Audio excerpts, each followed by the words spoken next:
Welcome, everyone, to this explainer on the critical updates to the 2026 CDI query standards. Today, we're going to take all that dense regulatory text and translate it into actionable, real-world strategies for clinical documentation integrity. I am so thrilled you're here with us.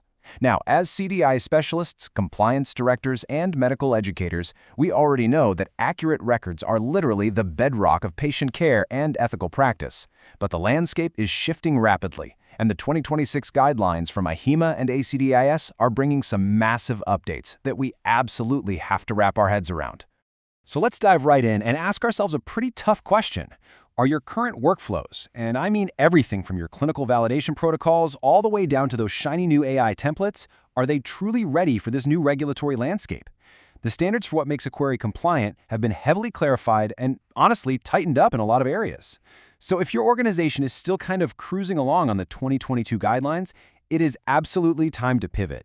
To keep things organized, we're going to break this explainer down using a framework of 4 compliance pillars: clinical validation query protocols, outpatient and HCC risk adjustment, EMR tech and vendor templates, and finally, internal compliance and audit frameworks.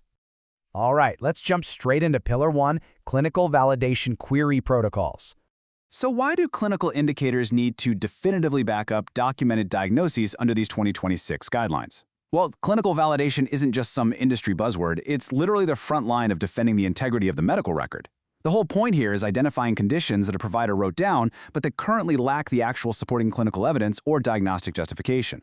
When a provider documents a diagnosis, it's our job to make sure the objective clinical indicators, specific lab results, diagnostic imaging, vitals, are actually right there in the encounter to support it.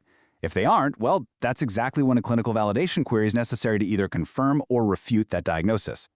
And this is absolutely crucial. There is a very strict dividing line between compliant and non-compliant indicators. As CDI specialists, we can never ever insert our own subjective interpretations into these queries.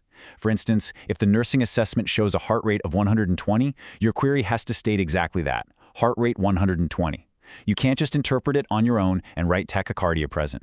You've got to use direct quotes, accurately cite exactly where you found it, like the specific progress note or lab report, and leave the actual clinical interpretation entirely up to the treating provider. Another big change, the 2026 guidelines really crack down on the phrase "unable to determine." This is now strictly defined as a scenario where a provider simply doesn't have enough evidence yet to reach a clinical conclusion. That is a totally different thing from an uncertain diagnostic term like suspected or unable to rule out.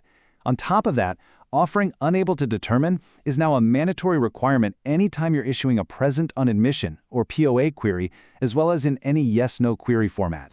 Instead of just rattling off the rules, let's picture a real-world scenario, like querying unvalidated sepsis or acute renal failure. You absolutely have to cite objective, patient-specific data from the current encounter. Now, sure, you can pull in information from prior encounters to give some clinical context, like referencing a baseline creatinine to support an acute kidney injury query, but that older documentation can't be the sole basis for your query. The current encounter has to have a documented clinical trigger. Moving right along, let's transition to Pillar 2, where we shift our focus over to outpatient and HCC risk adjustment. As patient care continues to shift outside the traditional hospital walls, our documentation practices really have to adapt without losing any of their rigorous compliance standards. It's incredibly important to remember that the UHDS criteria, the rules governing inpatient encounters, they just don't apply to outpatient and professional fee environments. For example, present on admission status doesn't apply in the outpatient setting. Plus, doing concurrent reviews is usually pretty impractical because these visits are so short. That means outpatient queries rely heavily on problemless and looking at prior documentation to spot gaps before the patient even walks in the door. Now, for outpatient risk adjustment, those documented conditions must satisfy the MEET criteria during that specific encounter. That's the only way to guarantee improper HCC capture doesn't happen. In case you need a refresher, MEET stands for Monitor, Evaluate, Assess, and Treat. An HCC query is subject to the exact same non-leading and clinical indicator standards as an inpatient query. You can't just go mining through past records and pull historical diagnosis into today's encounter without a specific documented clinical trigger showing that the condition is actively being monitored or treated right now. Okay, let's jump into Pillar 3, EMR technology and vendor templates. This is where things get really interesting. We are all living in the age of AI and electronic nudges, right? But we have to be so careful to avoid the pitfalls of auto-piloted leading queries. Listen, AI might be incredibly smart, but it hasn't passed a compliance exam. Vendor tools and EHR integrations are absolutely not compliant by default. AI platforms, large language models, pre-built templates, they are all held to the exact same rigorous standards as a query you'd write by hand. If an automated nudge presents a provider with a specific diagnosis to consider, it's a query, period. It cannot auto-populate a desired answer for them, and it definitely can't use formatting tricks like bold text or red font to push a provider toward a specific choice.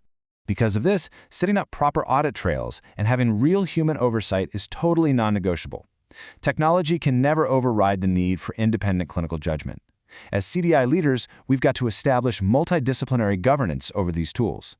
If an AI generates a query, ideally a human professional should be reviewing it before it ever reaches the provider.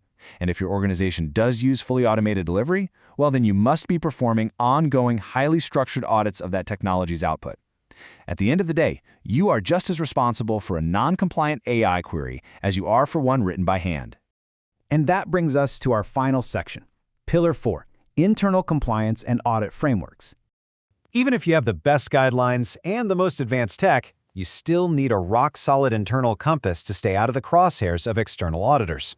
Take the issue of sending multiple queries, for example. When we look at compliance failures here, it's defined by a coercive intent to force a preferred outcome, not just the sheer volume of queries sent during an encounter. The 2026 guidelines make it clear. It's totally fine to send a follow-up query if new clinical information comes to light, or if you just need to clarify a specific element of a diagnosis, like acuity. What is strictly forbidden, however, is repeatedly firing off the exact same query just to badger a physician into changing their mind after they've already given you their clinical judgment. By systematically keeping an eye on query agreement rates and tracking response times, compliance directors can easily spot when a provider just needs a bit of education, rather than, another query clogging up their inbox. If you see a massive volume of queries going to one specific unit for the exact same documentation gap, that's a huge flashing warning light. It means you have a great educational opportunity on your hands. Real-time feedback and peer-to-peer education are always going to be vastly superior to just overwhelming a provider with repetitive tasks. Organizations also have to set up really clear, strict escalation policies so that unanswered queries don't just sit there open forever, and patient records can actually be finalized ethically. Best practice dictates assigning a very defined response window. If your escalation process is totally exhausted and a query is still sitting there unanswered, you close it. And at that point, the coding assignment has to be based solely on the unambiguous documentation that already exists in the health record. We can never just assume or guess a provider's intent. Ultimately, this entire 2026 framework is built squarely on the foundation of ethical practice and the unbiased, accurate representation of a patient's true complexity. We aren't here to chase reimbursement dollars or manipulate quality metrics, right? We are stewards of the health record. Our queries have to always allow the provider to exercise their independent clinical judgment without even a hint of coercion or bias. So I'll leave you with this. Take a really close look at your facility's governance today. Are your templates, your vendor tools, and your escalation pathways genuinely meeting the standard of care required for 2026? Think about it. If an external auditor pulled your AI's query history tomorrow morning, would your hospital pass with flying colors, or would you be staring down millions in clawbacks? It is definitely time to gather your multidisciplinary teams and do a serious deep dive in your own protocols. Please like, share, subscribe to Decode Healthcare with Arshal.